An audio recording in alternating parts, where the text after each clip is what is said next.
Lining ப்ளவுஸ்லாம் இங்கே பாருங்கள், இங்கே வந்து லாங் பார்டர் கொடுத்துருக்காங்க. இது பாருங்கள், அங்கே சின்ன பார்டர் கொடுத்துருக்காங்க. இப்போ வந்து இது வேற மெத்தடில் பண்ணணும். என்ன பண்ணணும், ரெண்டு துணியும் ஒன்றா மடிச்சுட்டு இப்போ கை கட் பண்ணது லாங் பார்டர் வேணும் ஹேண்ட்ஸுக்கு. இது பாருங்கள், இப்போது இந்த பள்ளம் வெட்டின பக்கம் நம்ம கரெக்டாக வச்சுக்கணும். எப்போவுமே பள்ளம் வைக்கிற பக்கம் கரெக்டாக வச்சுக்கணும். ஜாயிண்ட் வந்து கைக்கு இப்போ இதில் ஜாயிண்ட் போடணும், இந்த பக்கம் ஜாயிண்ட் போட்டுப்போம். இப்போ பாருங்கள், இந்த பார்டர் வந்து வேஸ்ட் பண்ணாமல் நம்ம என்ன பண்ணுறோம்னா பேக்குக்கு வச்சுருவோம். பேக்குக்கு பார்டர் வைக்கணும்னா நம்ம வந்து இதில் மடிச்சு தைச்சிருக்கிறதுக்கு துணி விட்டுருக்கோம் இல்லையா, அந்த 2 இன்ச்சஸை மடிச்சிடணும். மடிச்சுட்டு நீங்கள் வெட்டணும். அப்போ தான் அந்த பார்டர் ஃபுல்லாக வரும். இல்லைன்னா என்ன பார்டரையும் மடித்து தைக்கிற மாதிரி ஆகிடும். ஓகேவா, அதை கவனமாக செய்யணும். ஜாயிண்ட் டு ஜாயிண்ட் ஃபேஸ் பண்ணணும்.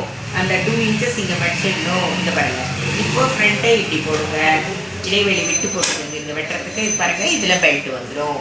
இப்போ பார்த்தீங்களா, இந்த லைனிங் ப்ளவுஸ் வந்து இந்த மாதிரி வெட்டணும்.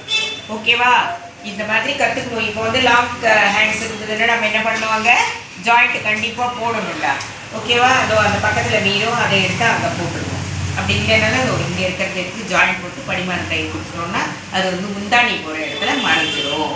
ஓகேவா, இதில் பெல்ட் வெட்டிக்கணும். இது வந்து வேறு மெத்தடு. ஸோ 3 மெத்தட்ஸ் போட்டிருக்கோம். நீங்கள் வந்து எதுவாக இருந்தாலும் நீங்கள் யூஸ் பண்ணுறதுங்க, கற்றுக்குங்க. லைக் பண்ணுங்கள், ஷேர் பண்ணுங்கள், சப்ஸ்கிரைப் பண்ணுங்கள். தேங்க்யூ.